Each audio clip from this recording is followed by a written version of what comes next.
Good morning बच्चों। Class 4 का हमारा परिवेश मैं शुरू कर रही हूँ बेटा।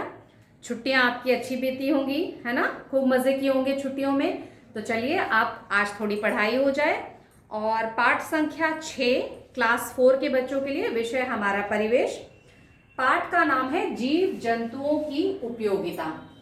आप देख सकते हैं जीव जंतुओं की उपयोगिता। जैसा कि लेसन का नाम ही हमें बता रहा है कि जो हमारे आसपास जितने भी जीव जंतु हैं इनका हमारे जीवन में क्या उपयोग है, यानी हम इनका कहाँ इस्तेमाल करते हैं। इस चीज़ों को, हाँ, इन सारी चीज़ों को हमको इस पाठ में पढ़ना है। तो सबसे पहले तो हम ये जाने कि जितने भी धरती पे जीव जंतु हैं उनको हम 3 हिस्सों में बांट सकते हैं। ठीक, 3 हिस्सों में किस चीज को लेकर कि वो किस तरह का भोजन करते हैं।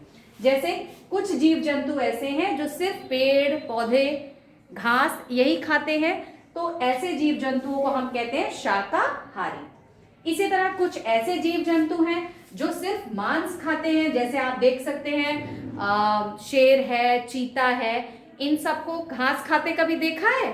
कभी भी ये घास नहीं खाते, ये उनका शिकार करते हैं, उन जीवों का जो शाकाहारी होते हैं। जैसे हिरन है, बकरी है, इनको ये खाते हैं, पर हमेशा ये क्या खाते हैं? मांस। तो ऐसे जीव जो मांस पे निर्भर है उन्हें हम कहते हैं मांसाहारी। अब कुछ ऐसे भी जीव हम जानते हैं जो दोनों तरह के होते हैं, यानी कभी वो इस तरह का, जैसे रोटी दे दी आपने तो वो भी खा ले रहे हैं, और कभी कभी आप उनको मांस खाते भी देखेंगे। जैसे कुत्ता, आप देखते होंगे कुत्ते को दूध रोटी सान के दे दीजिए तो खा लेता है, और कुत्ते को अगर कोई जानवर भी खाते देखेंगे तो मांस भी खाता है। तो यहाँ हो गया ये सर्वाहारी। तो सारे जीव जंतु को 3 भाग में हमने बांटा, शाकाहारी, मांसाहारी, सर्वाहारी। ये निर्भर करता है कि वो किस तरह का भोजन करते हैं। तो पाठ में और आगे बढ़े, इस चीज को आप अपने कॉपी में जरूर नोट कर लीजिएगा। फिर हम आते हैं जीव जंतु जो होते हैं वो कहाँ रहते हैं, इसके हिसाब से उनको 2 हिस्सों में बांटा जा सकता है। 2 हिस्सों में, पहला कौन सा वाला? जो वन में रहते हैं, यानी जंगलों में रहने वाले जीव, शेर, चीता, भालू, हाथी, ये सब कहाँ रहते हैं? जंगल में। इनको हम कहते हैं जंगली जानवर या वन्य जीव। इसी के साथ दूसरे ऐसे होते हैं कुछ जीव जिनको हम अपने घरों में पालते हैं, जैसे बकरी है, गाय है, मुर्गी है, इन सबको घरों में पाला जाता है, तो इनको हम कहते हैं पालतू जानवर। तो जीव जंतुओं को 2 हिस्सों में ऐसे भी बांट सकते हैं, वन्य जीव और पालतू जीव। और थोड़ा सा आगे बढ़े तो अब पूरे पाठ में हमको ये पढ़ना है कि जितने भी जीव जंतु हैं वो हम उन पे निर्भर हैं, तो हमें उनसे क्या क्या चीजें मिलती हैं। ठीक, तो बारी बारी यहाँ मैंने लिखा हुआ है, आप सब इसको देखेंगे। कई सारे जीव जंतु हैं जिनसे हमको भोजन मिलता है, जैसे गाय से हमको दूध मिल रहा है, मुर्गी हमें अंडा देती है, ठीक है ना? ये सारी चीजें हो गई। इसके बाद कुछ जीव जंतु ऐसे हैं जैसे मधुमक्खी, जिनसे हमें शहद मिलता है। शहद तो आप सबने खाया होगा, मीठा मीठा शहद। ये शहद हमको प्राप्त होता है किससे? मधुमक्खियों से। तो भोजन मिला, शहद। अब कई सारे जीव जंतु ऐसे भी हैं जिनसे हमको वस्त्र मिलते हैं। वस्त्र माने कपड़ा, हम आप जो कपड़े पहनते हैं, कई तरह से ये हमें जीव जंतुओं से मिलते हैं। जैसे रेशम के कीट से हमें रेशम का कपड़ा मिलता है। इसी तरह ऊन है तो हमें किससे मिलता है? ये बिल्कुल सही, ऊन हमको मिलता है भेड़ से, ऊंट से और याक से। तो यहाँ तक आप समझ गए, वस्त्र मिल रहे हैं। एक और चीज जो हमारे लिए जानवर करते हैं, जिनके लिए हम उन पे निर्भर हैं, यानी परिवहन। परिवहन का अर्थ हुआ कि एक जगह से दूसरी जगह हमको जाना है, तो इसके लिए हम जानवरों का इस्तेमाल करते हैं। जैसे घोड़ा, बैल, गधा। सामान को एक जगह से दूसरी जगह ले जाना हो या व्यक्ति को एक जगह से दूसरी जगह ले जाना हो, तो इस रूप में भी हम जीव जंतुओं का इस्तेमाल करते हैं।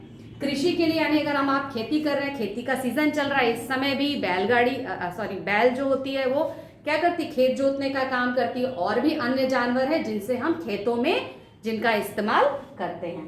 तो ये हो गया हमारा परिवहन एवं कृषि।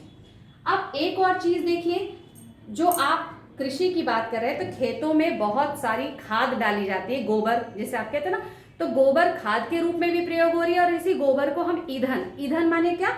खाना पकाने के लिए, गर्मी प्राप्त करने के लिए उनको जलाया जाता है। जैसे गोबर के कंडे होते हैं ना जिनको हम जलाते हैं, ठीक, उससे क्या बनता है? उस पर आप खाना भी पका लेते हैं, और वही गोबर सड़ा करके आप खेतों में भी डाल देते हैं, जिससे क्या होता है कि बड़ी अच्छी फसल होती है। तो हम ये कह सकते हैं कृषि के लिए ईंधन का भी इस्तेमाल होता है, उर्वरक जैसे यानी कि फर्टिलाइजर जैसे भी इनका प्रयोग किया जाता है। और अंतिम बेटा हम देख लें कि कई सारे जानवरों के चमड़े जो होते हैं बहुत उपयोगी होते हैं। जैसे कि अगर भेड़ है, चाहे और सजाने के लिए कुछ सामान घरों में आप देखते होंगे, शेर की खाल लोग सजाते हैं, या पर्स बनाना है, बेल्ट बनाना है, तो इसमें भी चमड़े का प्रयोग होता है। और ये चमड़े क्या मिलते हैं, जो हमारे जीव जंतु हैं इनकी खाल से प्राप्त किए जाते हैं। तो ये मोटे तौर पे हमने देखा कि हमारे जीवन में भोजन देते हैं ये जीव जंतु, शहद इनसे प्राप्त होता है, इनसे कपड़े भी मिलते हैं, ये हमको एक जगह से दूसरी जगह ले जाने में भी उपयोगी होते हैं, इनका हम खेती बाड़ी या कृषि में इस्तेमाल करते हैं। साथ ही साथ कि इनसे ईंधन मिलता है और इनसे उर्वरक माने वो चीजें जिनको कि हम खेतों में डाल रहे हैं तो हमारी फसल बहुत अच्छी हो रही है, मिट्टी को बहुत फायदा मिल रहा है। और अंतिम में चर्म उद्योग यानी कि उनके चमड़े से अलग अलग वस्तुओं को बनाना। तो एक तरह से इस पाठ में जितनी जरूरी चीजें थी मैंने आपको बता दी हैं। अब जब आप ये पाठ पढ़ेंगे तो ऐसा कुछ भी नहीं होगा जो आपको समझ में ना आए। तो क्लास 4 के बच्चे इस पूरे पाठ की आप रीडिंग लगाइए, इसको समझिए, और कल जो है मैं इसके क्वेश्चन आंसर्स आपको दूंगी। Thank you.